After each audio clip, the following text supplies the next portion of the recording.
Nandito nga po pala tayo sa La Bella Private Resort. Birthday nga po pala ngayon ng anak ng pinsan ko.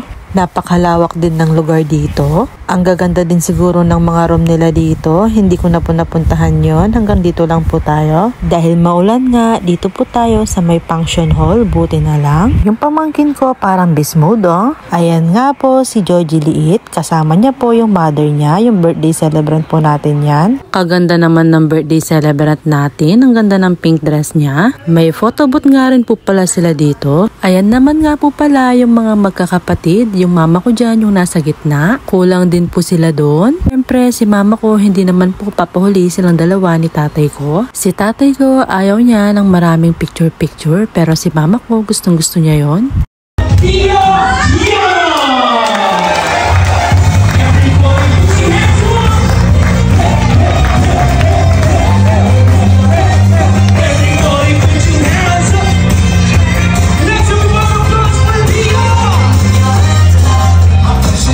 Nag-entrance na nga po pala yung may birthday at kasama niya po yung parents niya. Siyempre, bago po ang lahat, maglalaro po muna yung mga bata. Marami nga rin po pala silang mga loot bags dyan. At ang ganda-ganda po ng mga laman, kaya yung mga bata ay tuwang-tuwa po. Yung apat nga pala na magkakatabi dyan ay mga likodini. Rugo, mahiyain la po, pero kapag ilakan yan, teterak la. Sayang imprem yung mga besh. Yung mga ibang batang kasama nila ay sumasayaw nga.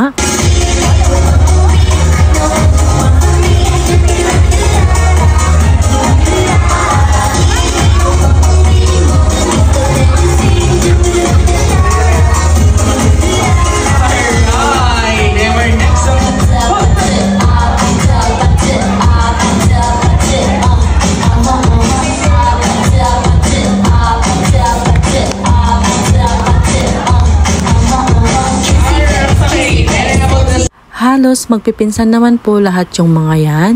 Yung isa ko nga pong pamangkin din, ang galing-galing sumayaw, 'di ba? Nakita nyo naman po. Ayun nga po si Deo Liit, yung nakasando po, ang yabang-yabang niya pong sumayaw, kabibo niya. Si tatay ko sumasayaw din po siya. Tapos yung tita ko po, dahil sumagot siya dun sa pinapahulaan na kanta, ayan, sasayaw siya sa harap.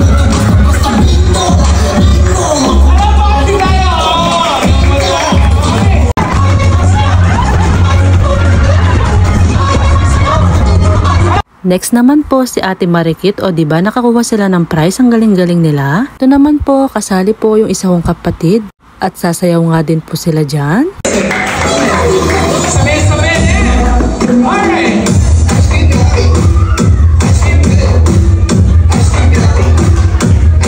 Dito nga po sa part na to ay nagme-message na po yung mother at father ng celebrant at i-blow niya nga po muna yung cake dyan. At magte-thank you din po tayo mga person ko dahil naimbitahan po tayo sa kaarawan ng anak nila. After nga po palang mag-message ng mga parents sa anak nila, yung favorite part po natin ay ayan na. Pero syempre, charis lang po yun.